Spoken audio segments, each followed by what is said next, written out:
Oiko. Oiko con K, no he traído ninguna imagen para que la vierais. Bueno, yo me puse, como teníamos días libres, me puse a buscar qué significa. Y es una palabra en guaraní, que es una lengua centroamericana, que quiere decir el andar, avanzar, vivir, existir, el devenir de la vida, ¿no? Y bueno, para mí pues fue evocador, ¿no? Porque estaba en esos días de reflexión de después de 30 años, ¿no? Que había sido de nuestra vida. Pero buscando el significado de esta palabra, me encontré que esta palabra terminada en ese, que es oikos, es una palabra griega que significa casa, hogar, familia, descendencia, comunidad, pequeña comunidad. Y eso sí que realmente fue muy evocador para mí, o sea, eso sí que cobró mucho significado.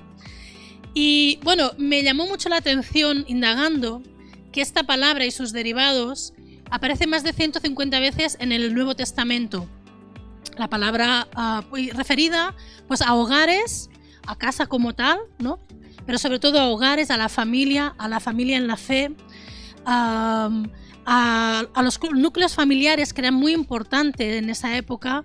Antes incluso que se formaran las polis, las ciudades griegas, tenía muchísima importancia lo que eran los oikos, que eran las familias, donde no solo estaba la familia de sangre, pero los siervos, los trabajadores, y había la palabra economía, viene de oikos, ¿no? Porque era cómo se organizaban los bienes en torno a ese núcleo, ¿no?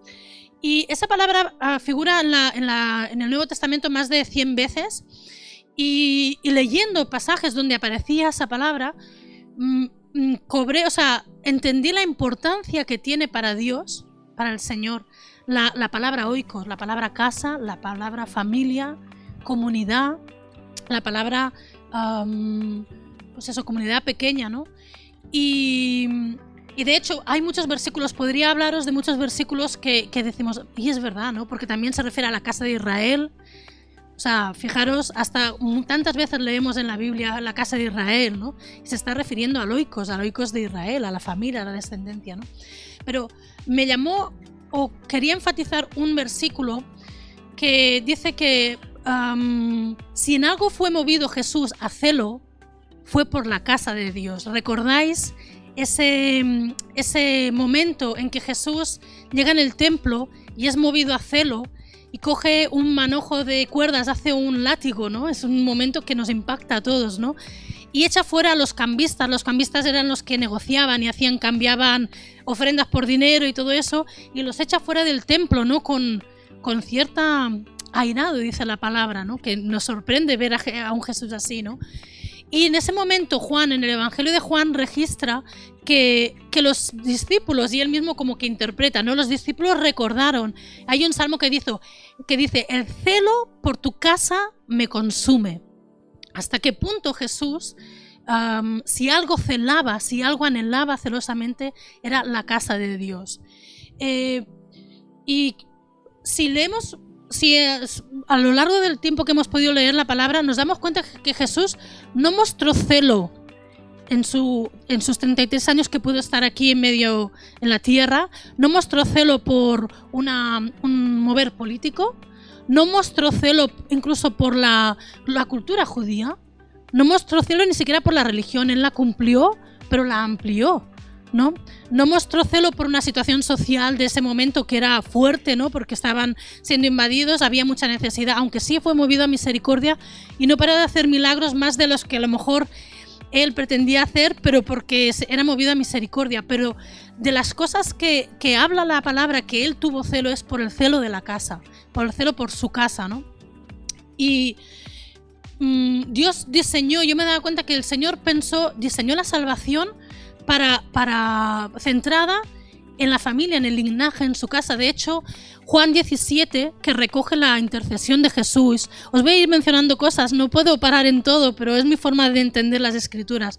Juan 17, que es donde se recoge la oración que Jesús hace, ¿sabéis? En el lugar alto, o sea, en la habitación, cuando están reunidos.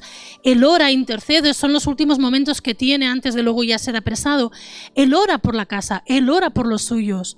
Ora que estemos unidos, ora que estemos en el Padre, como tú y yo estamos en el Padre. Y esas oraciones de ese momento hablan mucho de lo que hay en el corazón. Y Jesús oraba por su casa, así que yo entendí la importancia de Jesús, que le daba Jesús a la casa, a las familias, a su familia de la fe, a la comunidad, ¿no? Y me ponía a pensar en el celo. Ya claro, al final la palabra es un espejo, y me ponía a pensar en qué celo. El celo también se puede traducir puede definir como una pasión intensa o ardiente, un cuidado diligente, un esmero, ¿no? Qué interés intenso tengo por la casa de Dios, por la iglesia, ¿no? Vale, lo traduzco, y qué interés tenemos por la iglesia, ¿no? Por la casa de Dios. Y si realmente entendemos la importancia que tiene en estos tiempos, ¿no? Quiero decir que el celo de Jesús, cuando hizo esa señal, no fue tanto por el templo, por el lugar físico. De hecho, esto es en Juan 2, si lo queréis leer luego con calma. Acto seguido le dicen, ¿y qué señal haces? ¿Qué haces tú esto? ¿No? O sea, se quedaron tan sorprendidos de que él echara fuera a todos los que vendían y todo eso, que le dijeron, ¿y qué señal haces? ¿Qué haces esto? ¿No? Y Jesús, os lo voy a leer, les dice, Jesús respondió, esto es en Juan 2, 18 al 21, si lo queréis luego leer con calma. Jesús respondió y les dijo, destruid este templo y en 3 días lo levantaré. Y entonces los judíos dijeron, ¿en 46 años fue edificado el templo y tú lo vas a edificar en 3 días? Pero él hablaba del templo de su cuerpo. ¿Recordáis? Y recordad también que por esta y otras declaraciones fue culpado de muerte, y luego en la cruz, cuando estaba colgado, le decían, pero tú no decías que en 3 días... Venga, hombre, no ibas a edificar tú el templo en 3 días. O sea, ¿cómo les picó esa palabra, no? En el resto de evangelios, o sea, yo pensaba en todo eso, tan importante es la casa de Dios para el Señor, para Jesús, era tan importante. Sin embargo, él ya estaba hablando de que lo iba a destruir, de que iba a ser destruido, no él, pero que iba a ser destruido. Era una profecía que él estaba anticipando, ¿no? Y porque estaba cambiando el paradigma mental de sus discípulos, de los creyentes. Incluso quería que los judíos entendieran que iba a cambiar, que ese paradigma iba a cambiar, que ya no era un lugar físico, ¿vale? En los 3 restantes evangelios también Jesús habla sobre la destrucción del templo. Es importante cuando vemos algo que se repite en los 4 evangelios, ¿no? Que los cronistas, los evangelistas lo registraron, ¿no?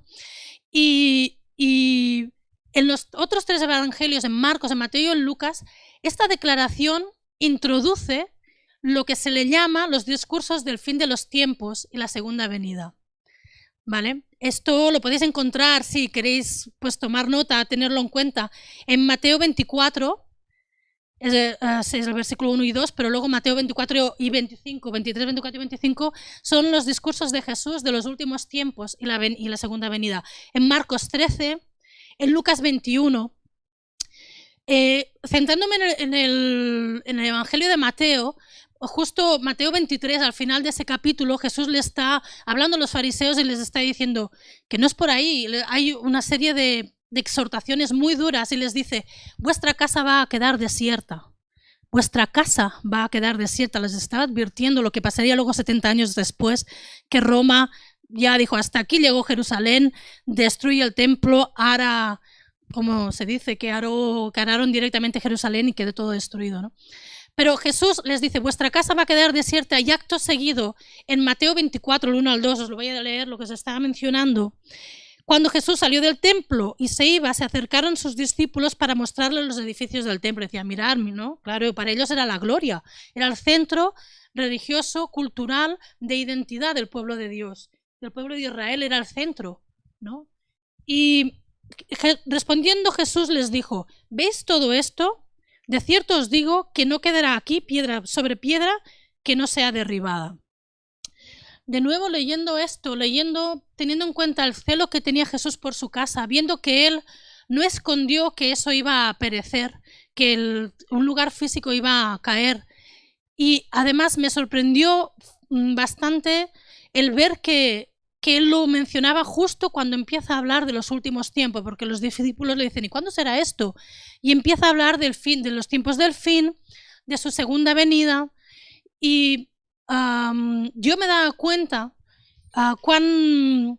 o sea, por un lado la importancia que Dios le daba porque estaba centrando todas esas ideas en la idea de la casa, en que iba a ser derribada, pero que él tenía idea de levantar algo distinto, ¿no?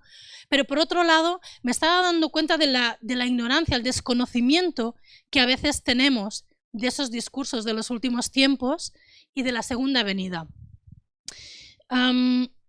Sabéis que hemos empezado un curso, lo veo, para mí toda esta meditación era mi meditación del verano, y me ofrecieron este curso justo en eso, y yo dije, sí, yo necesito estudiar estos pasajes, ¿no? Que es lo que hemos empezado ahora, apenas hemos empezado, y la verdad es que promete, al menos para los que necesitamos entender más, yo creo que será muy bueno, ¿no?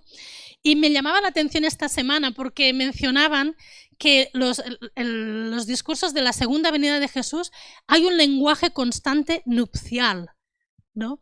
Y bueno, nosotros hemos estado todo el verano con ese ambiente nupcial también, ¿no? Incluso Rubén y yo con esa celebración, ¿no? Pero sí que es verdad que hay un lenguaje nupcial cuando Jesús habla de su segunda venida, ¿no? Y porque se habla del esposo, se habla de los invitados de las bodas, se habla de una boda, un casamiento, y aquí quería hacer un énfasis porque casamiento viene de la palabra casa. Sí, ¿no? Sí, es la raíz de la palabra casamiento es la palabra casa, y casamiento quiere decir su original, digamos, su sentido primario es que se inauguraba una casa, se iniciaba una casa, un oikos, volvemos a la palabra oikos que yo me tropecé este verano, se iniciaba una casa y se celebraba con una boda. Este año he tenido ocasión de ir a 3 bodas y fue curioso porque en una de ellas, bueno, los novios yo sé que han estado preparando la casa para poder tener una casa porque el casado casa quiere. Nada de casarse e ir a casa de nadie más, sino el casado casa quiere, ¿no? Y bueno, fue una celebración, la boda en sí, que es la celebración del casamiento, fue la bomba, ¿no? Lo gozamos, lo celebramos, ¿no? Y la ilusión perdura porque ellos inauguraban un hogar, inauguran Kevin y Sandra una casa, probablemente una familia, confiamos, un linaje, ¿no? Pero es un oikos, ya es una unidad familiar importante, ¿no? La otra pareja se decidieron casar, que está bonito, decidieron celebrar una boda, pero llevan muchos años viviendo juntos. Y ellos ya tenían la casa, ya la vivían, ya lo que tú quieras, ¿no? O sea, ya estaban en casamiento hacía tiempo, lo que ahora querían celebrar la boda. Y me contaban que la novia al final de la celebración lloraba. Y decía, ya se ha terminado todo. Ya está tanto tiempo para esto. Ya está, ya se ha terminado. Qué bien, qué bonita ha sido la celebración, pero ya se ha terminado. Qué distinta la expectativa de esta novia, que claro, ella ya tiene el casamiento hace años, ya se casó, se fue montaron una casa, ahora han celebrado una boda y han hecho un compromiso, que es bonito, no digo que no, o sea, no le quito importancia, ¿no? Pero qué distinto al orden de cuando tú te esperas, montas una casa, la preparas, pero no has inaugurado nada, ¿no? Y hay un punto de consumar algo y la ilusión sigue y sigue y se van de viaje y sigue, porque ellos no han aún convivido, por decir una manera, ¿no? Bueno, quiero hacer un paréntesis porque sé que me estoy metiendo ya en tema de los discursos de los últimos tiempos y la segunda venida, y es un tema complicado. De hecho, yo soy neófita, no voy a hablar sobre eso, ¿no? Bueno, voy a hablar sobre eso, pero no voy a indagar mucho. Pero sí que es verdad que estamos oyendo el esposo viene, el novio viene, ¿vale? Por tiempos pareció que no había ese clamor y ahora estamos escuchando eso. Y he de reconocer, y quizás a lo mejor alguno de vosotros podáis sentir así, yo quiero ser honesta, que a veces ese clamor me ha descolocado, me confronta, a veces incluso me incomoda, ¿no? Me inquieta, ¿no? Me desconcierta. Yo creo que es una de las razones, y voy a exponer las mías, ¿no? Cada uno que se examine, ¿no? Pero creo que hay varias razones. Una de ellas es porque no conocemos ni el día ni la hora, y eso lo dijo Jesús, y es así, no lo sabemos. Por lo cual tememos a que haya pues especulaciones y malas interpretaciones que las ha habido, y al final a veces dices, uy, madre mía, mejor no me meto porque tanta especulación y tanta malinterpretación, ¿no? Luego, también porque si leemos estos capítulos, mirad que la Biblia, conforme nos cuentan en el curso, hay más de 150 capítulos de la Biblia que hablan de la segunda venida de Jesús. Y nosotros, yo creo que la Iglesia lo hemos obviado, estamos muy centrados y lo necesitamos en la obra que el que fue, lo que enseñó y el que es ahora y reina, pero no estamos pendientes de que Él va a venir. Y eso nos cuesta, es un lenguaje que aún nos cuesta y como que nos inquieta, ¿no? Pero Jesús mismo, en los evangelios, ya no vayamos a otros pasajes de profecías, en los evangelios hay un capítulo entero en Marcos, hablando Jesús, recogiendo las palabras de Jesús sobre los tiempos del fin, la segunda venida, 2 capítulos, casi 3, porque luego hay parábolas que no paran, la de las del Virgen y todo eso, que hablan, hacen referencia a eso, y en Lucas hay otro capítulo de las palabras, hay varios discursos en los evangelios de Jesús que se le llaman discursos, predicaciones, ¿no? Las bienaventuranzas, el discurso del monte, etcétera, etcétera, pero esos son importantes y yo, hablando de mí, reconozco que los desconozco, que no he leído lo suficiente. Y es verdad que cuando los lees, y esta creo que es otra de las razones, están llenos de mensajes de confrontación, de juicio, de persecución, y eso no nos gusta, o sea, no es algo que pasemos a diario por ahí, pues decimos, bueno, pues ya, pues cuando venga ya veremos, ¿no? Pero no es que nos guste leerlo. Y también hay mensajes, y los hemos leído últimamente porque Tomás nos compartió, Ángel también aprovechando el ambiente de boda nos compartió, de boda, de preparativos, de estar preparados, de preparar una boda, de estar preparado, de tener el traje de boda, que es importante ir a una boda y llevar traje de boda, algunos lo saben, de los siervos que estén preparados porque vendrá de repente su amo, ¿no? Y esa pues, a veces también nos inquieta, ¿no? Esos preparativos, al menos a mí me invitas a una boda y me pones en un compromiso porque me pongo súper nerviosa de pensar que me tengo que arreglar, sinceramente. Pero bueno, pero yo sobre todo, lo que yo creo que descoloca este mensaje o que quizás debemos de examinar si nos descoloca es porque este mensaje de la segunda venida, con todo este lenguaje nupcial, coloca la relación que tenemos con Dios a un plano relacional. O sea, coloca nuestra fe a un plano completamente relacional.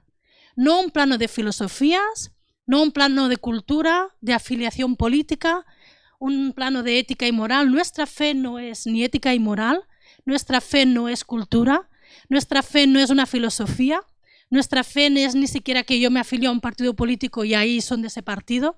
Nuestra fe es relacional. Y Dios diseñó una salvación y quiso ilustrar su relación con la relación de su oikos, de su pueblo, de todas las lenguas, tribus, nación y en todos los tiempos, lo quiso ilustrar con la relación de una boda, la relación de un esposo y una esposa. Y eso quita cualquier otra área que queramos llevar nuestra fe a otro ámbito. La fe no es de mucho estudio teológico, es en el plano relacional. Es más, además le pone, porque una boda pone fecha, o sea, hay una fecha de consumación. Si es una boda, que el novio y la novia se esperan y se casan. Y esa fecha, yo creo que hace que aterricemos ese amor que podemos tener platónico del Señor, ¿no? Que podemos tener un amor platónico y tal, a decir, oye, que yo me voy a encontrar con el Señor. Y no es lo mismo una relación de novios por WhatsApp, por carta, como teníamos hace años los que teníamos años de casados, o por Instagram, que una relación del día a día que tú te encuentras por la mañana, los pelos que me llevas y hay que compartir gastos y hay que compartir el limpiar la casa. Vale, también hay que disfrutar juntos y eso es lo bueno de las relaciones, ¿no? Pero el pensar en una boda y en pensar en que tiene un plazo, aterriza esa fe platónica que a veces podemos tener, ese amor platónico que podemos tener con el Señor. Pero es que además le pone fecha de caducidad, o sea, plazo, ¿vale? Porque, bueno, pues no sé, Sandra nos podrá contar cuando iba viendo que se acercaban las fechas, ahora sí que ya sí, los nervios, los sustos, todas las cosas que pueden venir, la ilusión que tienes ahí que se te va acumulando y parece una bomba atómica, ¿no? Porque hay un plazo. Esta semana hablábamos de que este mensaje de la segunda venida genera urgencia, porque hay un plazo y al final inevitablemente genera urgencia, o bien porque viene el Señor, o bien porque nos vamos nosotros con Él, porque aquí no estaremos 500 años más. O sea, los que algunos ya sabemos, empezamos a mirar en la perspectiva del plazo que tenemos de irnos con el Señor. O bien, Él viene. Pero yo quiero decir una cosa en cuanto a esta urgencia. Y lo apunté porque es algo que el Señor me trajo al corazón. Que el mensaje no fue creado para impartir urgencia. Y así la gente está siempre alerta. El mensaje lo dio el propio Jesús. Y Él nos quiso impartir convicción y conciencia de que hay una urgencia.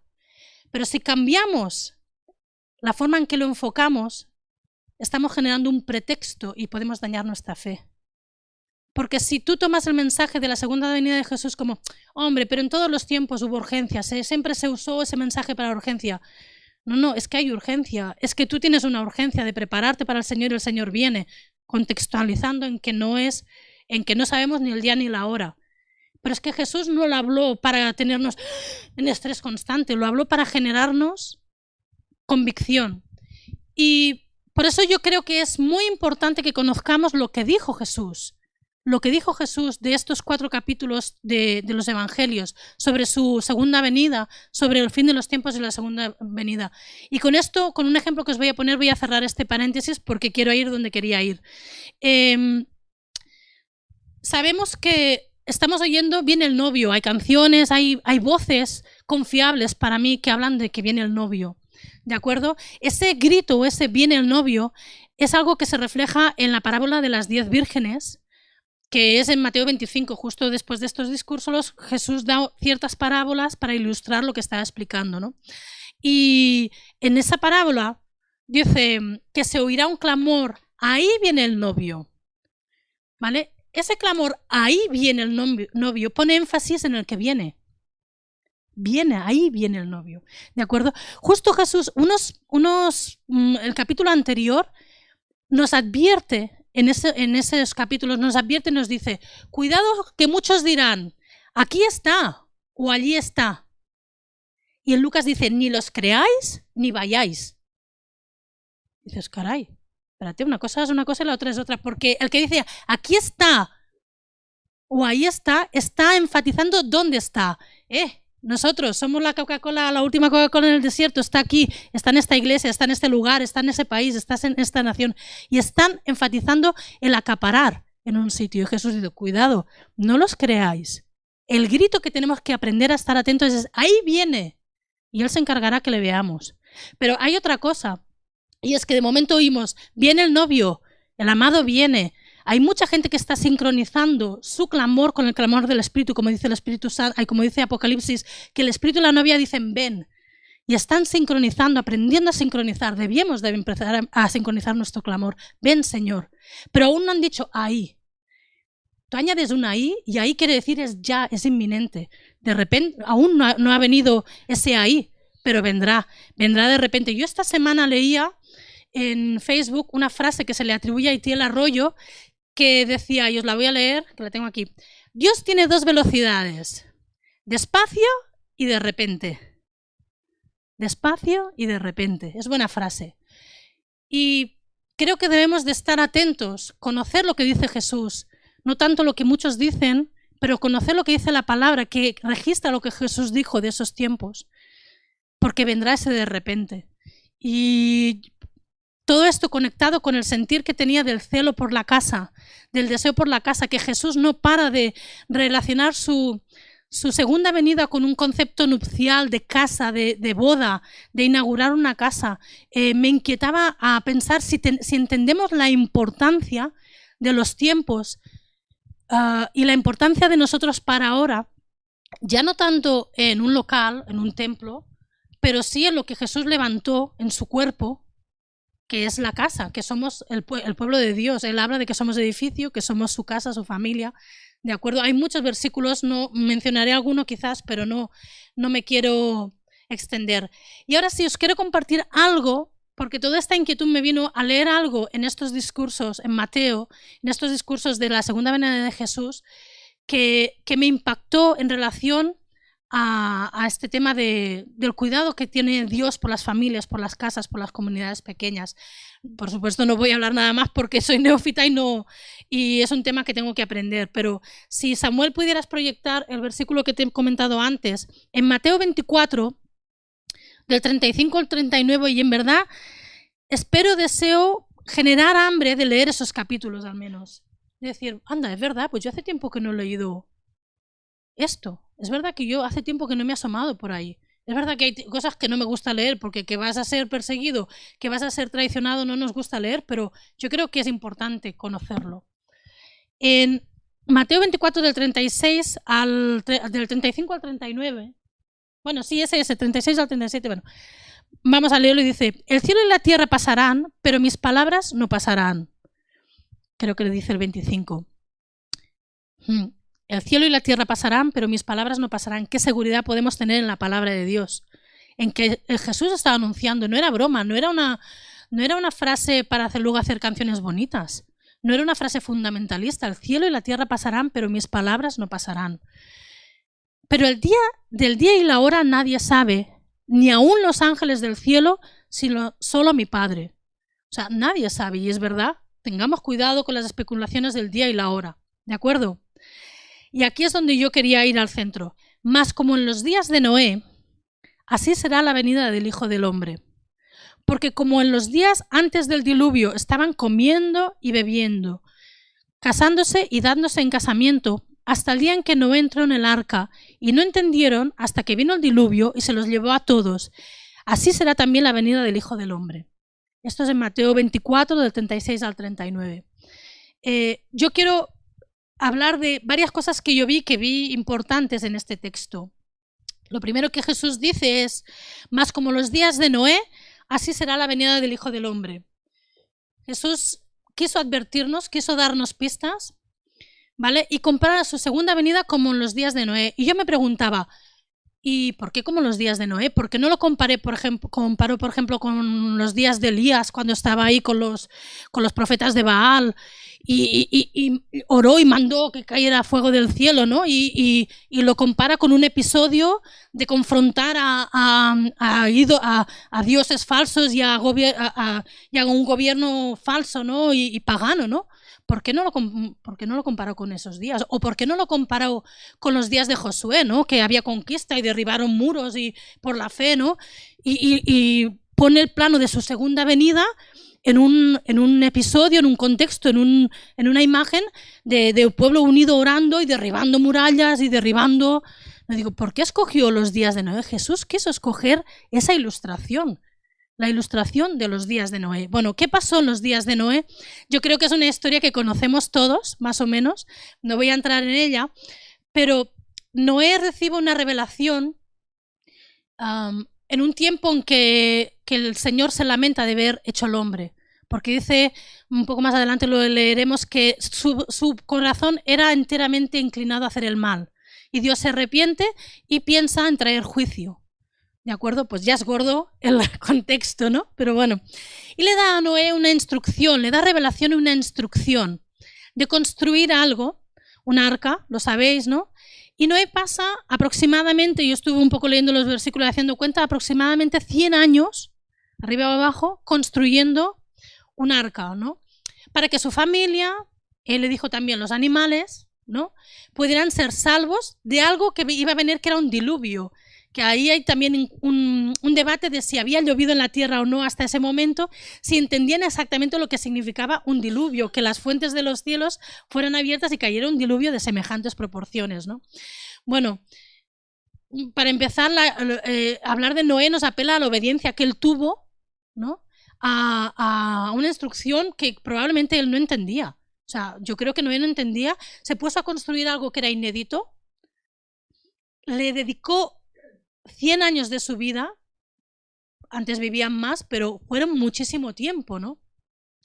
No solo él, sino que involucró en un proyecto de vida a su mujer, a sus hijos y a las mujeres de sus hijos, que primero pensé, qué sujetos, ¿no? Qué sumisos, pero luego pensé, no, porque era un tiempo que luego lo dice, que se casaban y se daban en casamiento, o sea, que perfectamente podría haber dicho a su mujer, mira, escúchame, tú tienes ganas de construir una barca, pero yo, como que este tema a mí no me va, este plan, yo me voy a otra cosa, a mí aquí te dejo, me divorcio y los hijos igual, ¿no?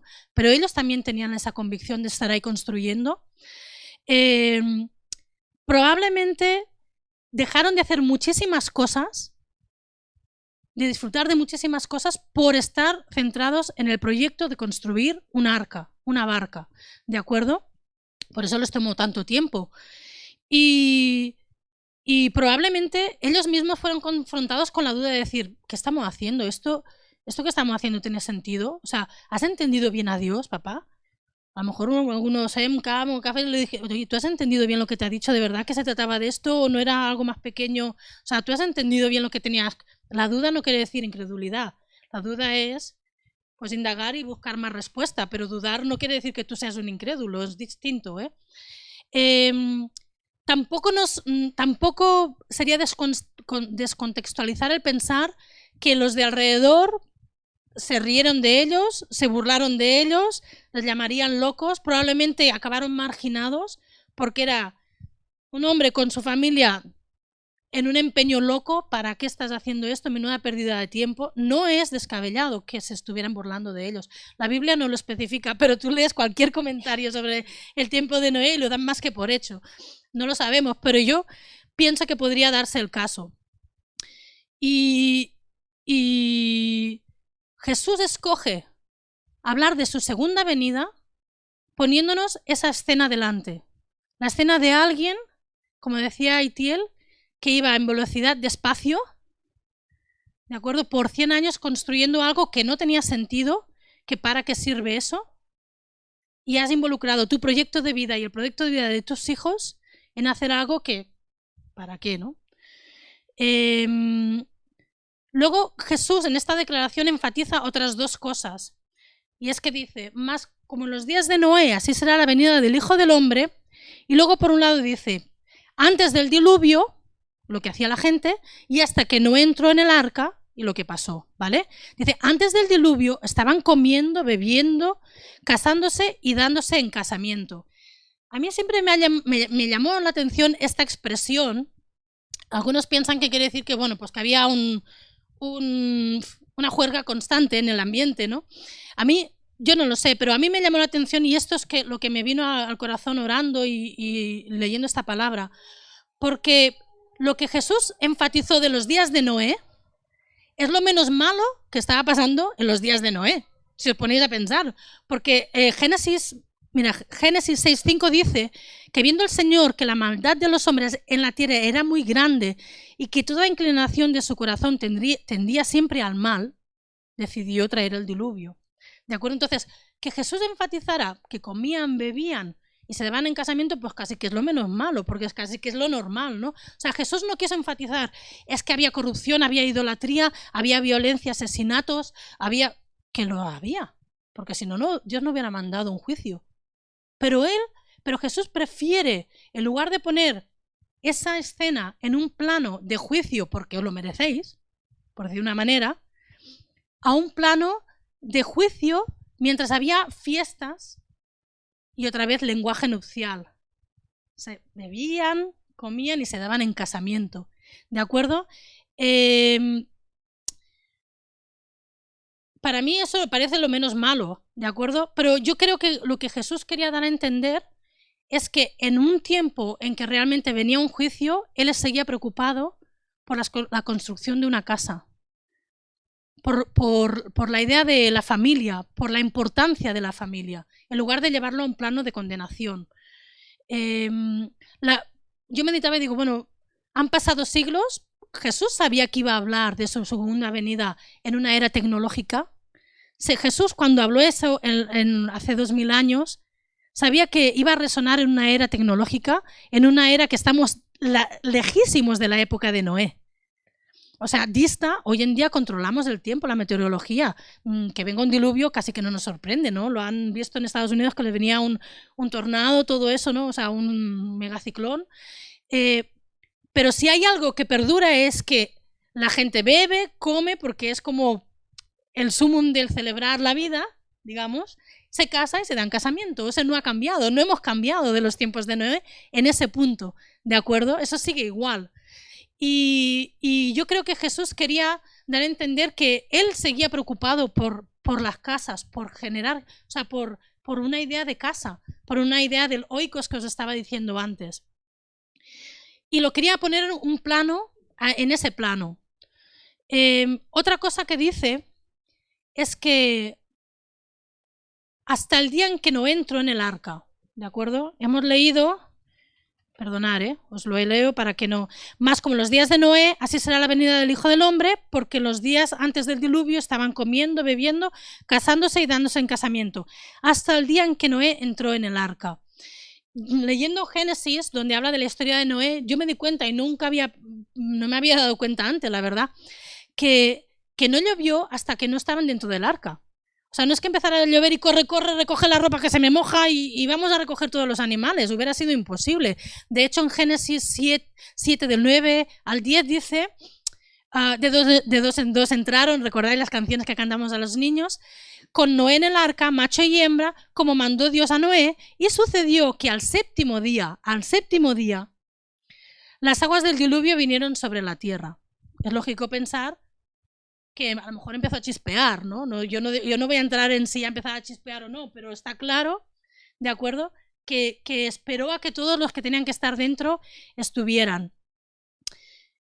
Y el hecho de que Noé terminó de construir el arca y entraron todos es el punto de inflexión.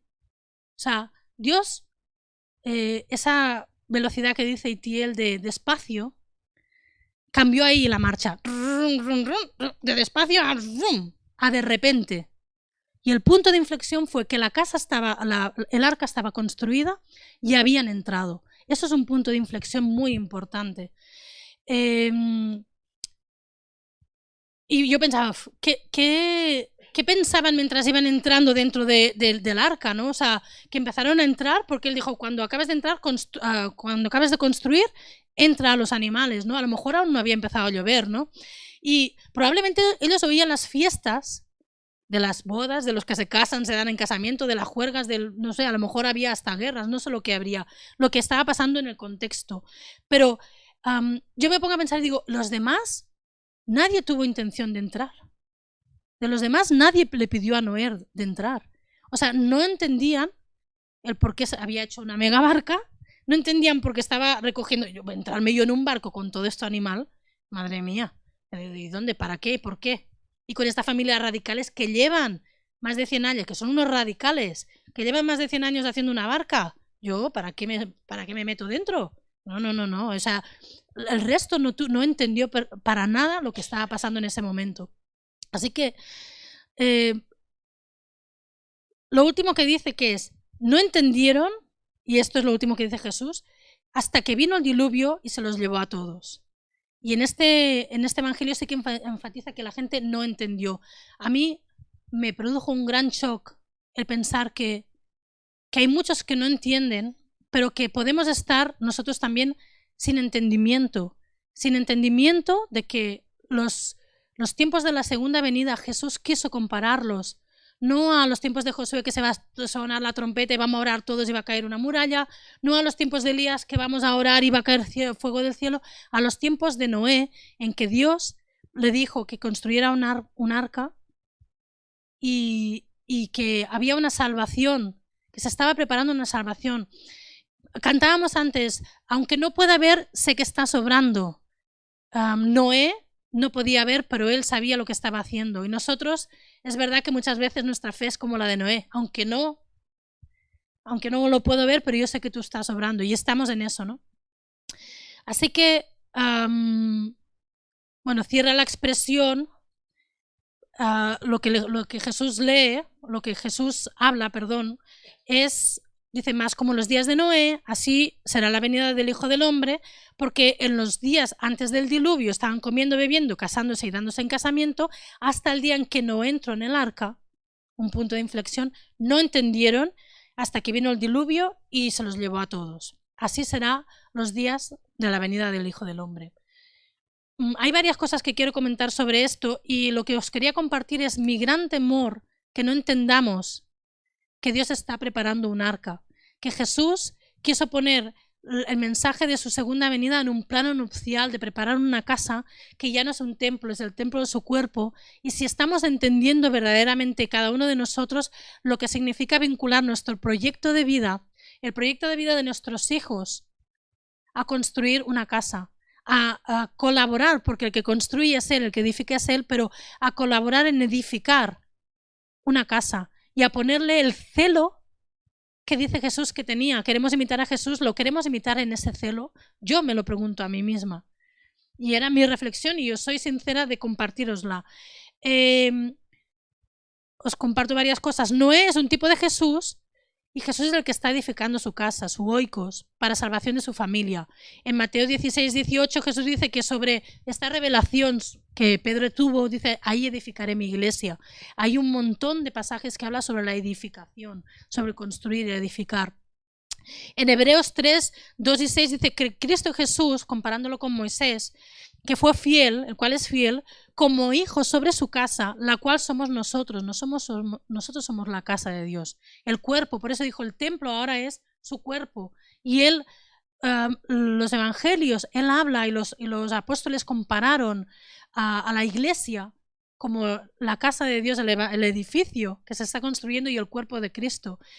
Yo sé que es muy obvio, pero a veces hacemos las cosas sin entender qué estamos haciendo y debemos de entenderlo con profundidad qué estamos haciendo, porque habrá demanda y habrá un momento en que tendremos que decidir.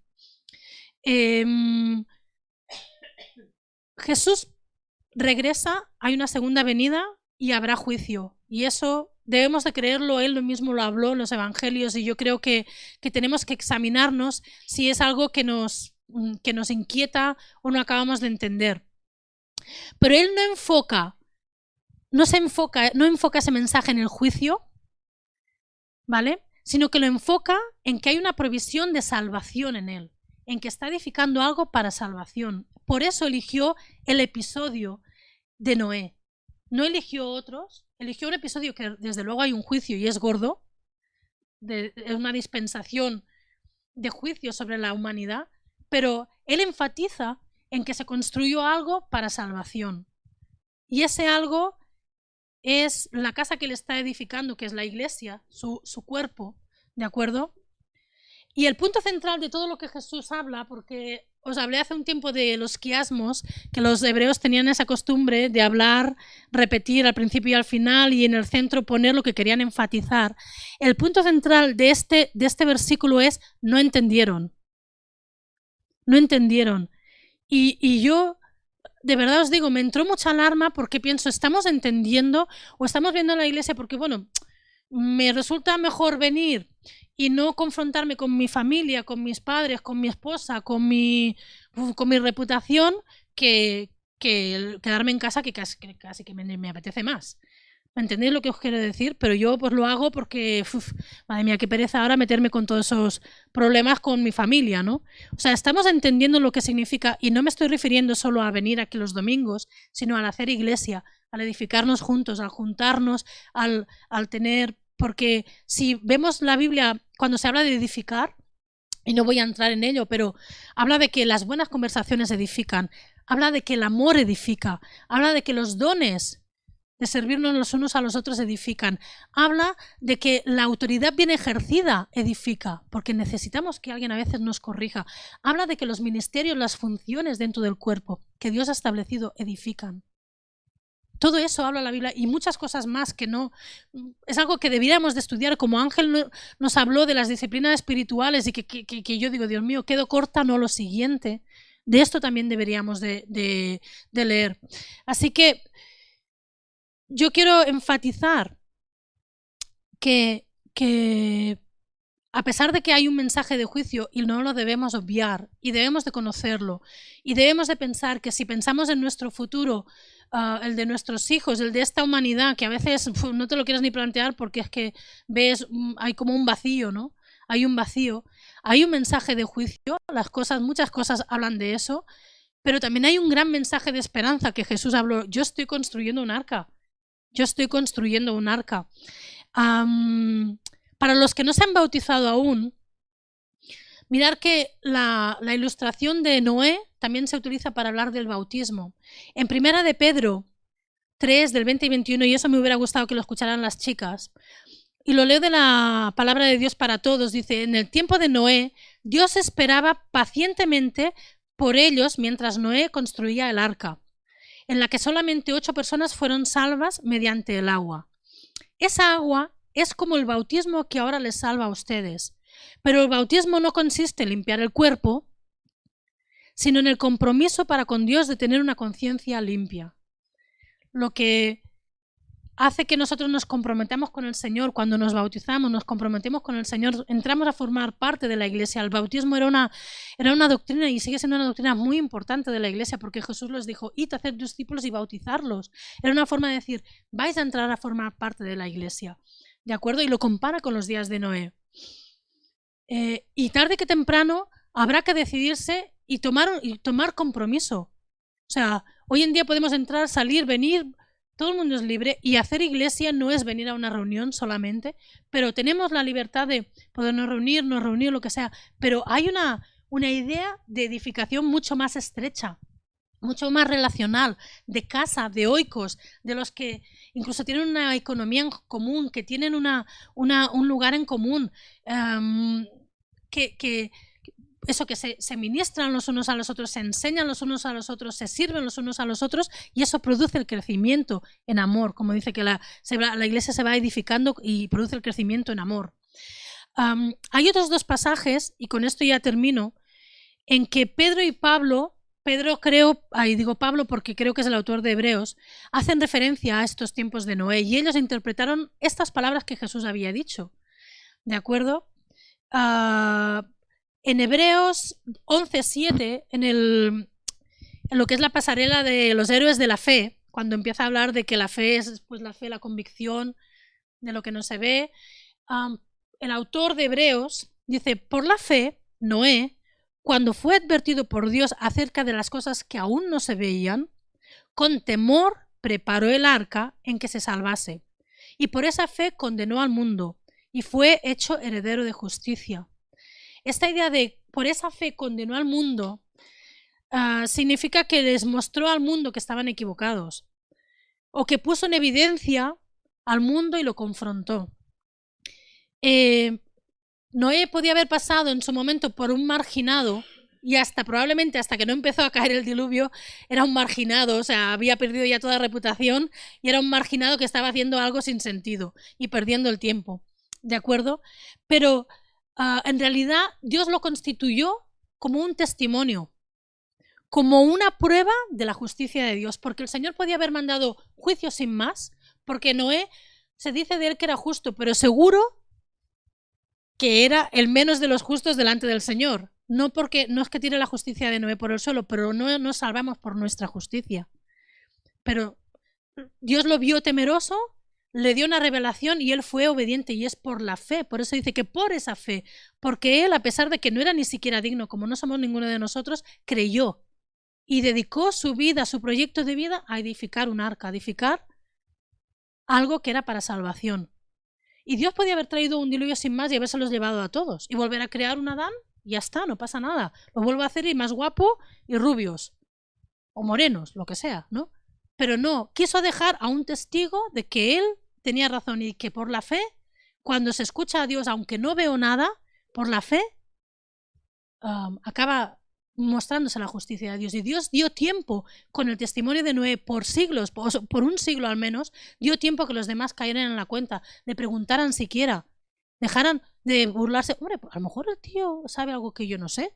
A lo mejor esta persona sabe algo que yo no sé. ¿Por qué va a la iglesia cada domingo?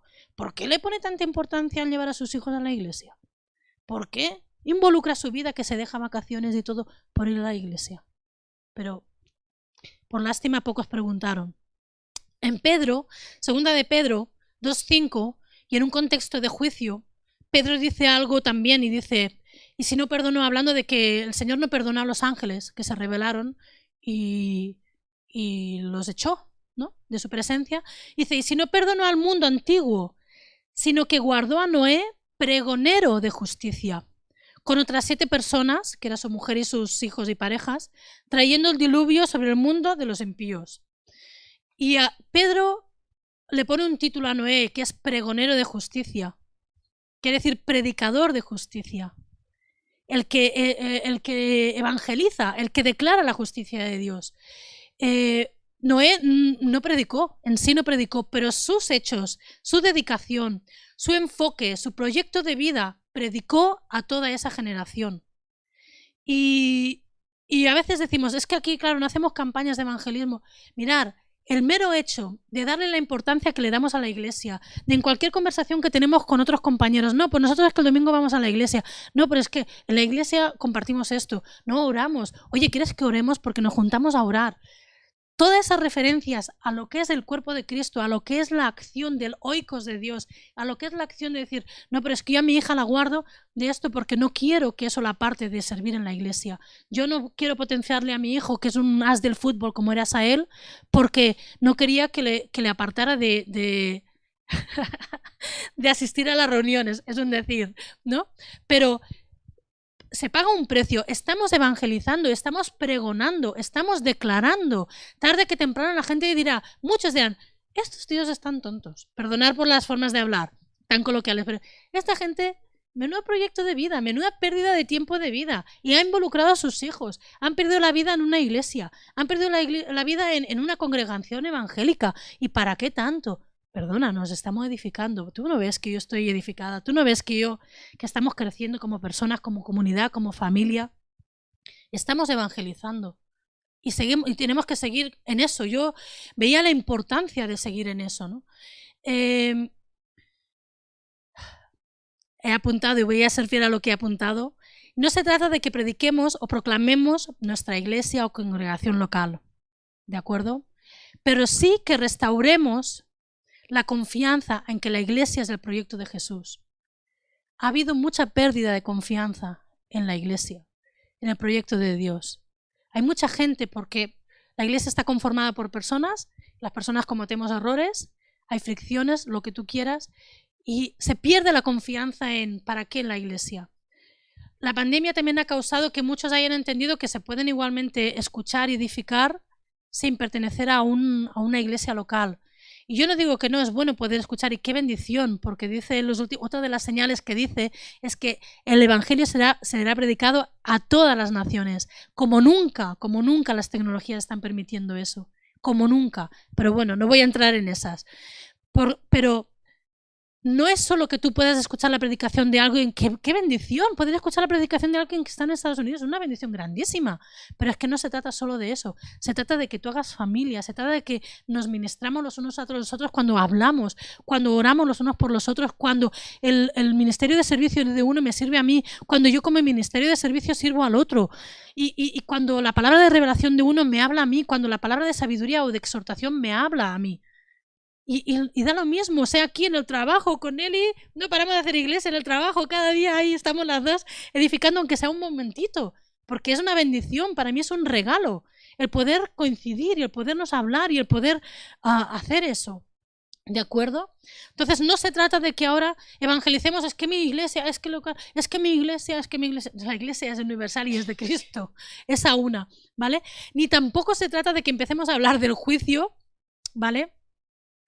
Y que empecemos a hablar de diluvios y que empecemos a especular en qué es lo que caerá del cielo, que ya no caerá agua, caerá fuego, si son los elementos ardientes, si son bombas, si son los satélites, si son meteoritos, si son extraterrestres, si es lo que va a caer del cielo. O sea, Jesús no quiso para nada centrar su mensaje en eso, él centró el mensaje en que se está edificando un arca, que entréis, todos. Ahí solo entraron 8 y todos los animales tuvieron más revelación que el resto de esa generación. ¿Cómo estaban de ciegos? Los animales no rehusaron a entrar en el arca. Y Jesús podría haber centrado sus mensajes en todo eso. No, vale, puedes hablar con alguien en la cola, madre mía, cómo se está poniendo el mundo. No, si es que están hablando de terremotos, de guerras, y ya directamente, Sí, pero mira, Dios se está construyendo un arca de salvación. El Señor no va a dejar a los suyos sin salvación. Hay salvación en el nombre del Señor. El Señor es poderoso por encima de las guerras, de los terremotos, de las malas noticias, de las crisis, de las pandemias. El Señor está obrando salvación. ¿Tú quieres? Mira, ¿te acuerdas de la historia de Noé? La conoce todo el mundo. Pues igual que eso, ven a la iglesia o vete a la iglesia, congrégate, busca a alguien que te hable de la palabra.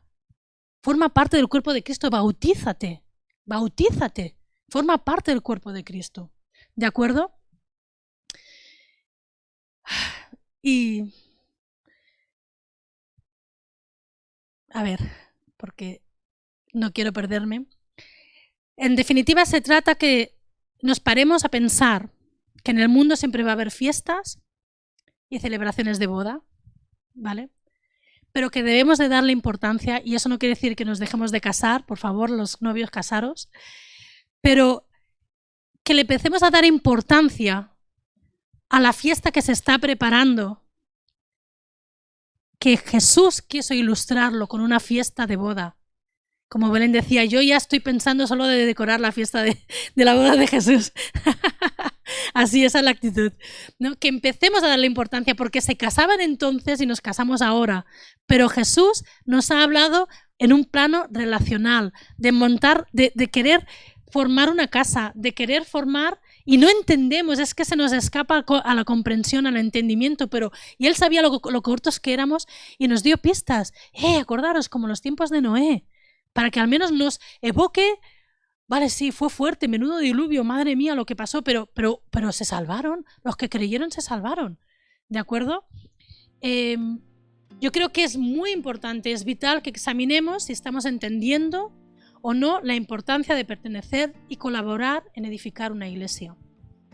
La importancia de escoger un proyecto de vida enfocado en involucrarse en el oikos, nuestra familia, nuestra congregación, y en el oikos de Dios. La importancia, que además viene ya y es inminente, aún más importante, pero que no pasa nada, porque la marcha de espacio a de repente puede cambiar en cualquier momento, y es importantísimo. Y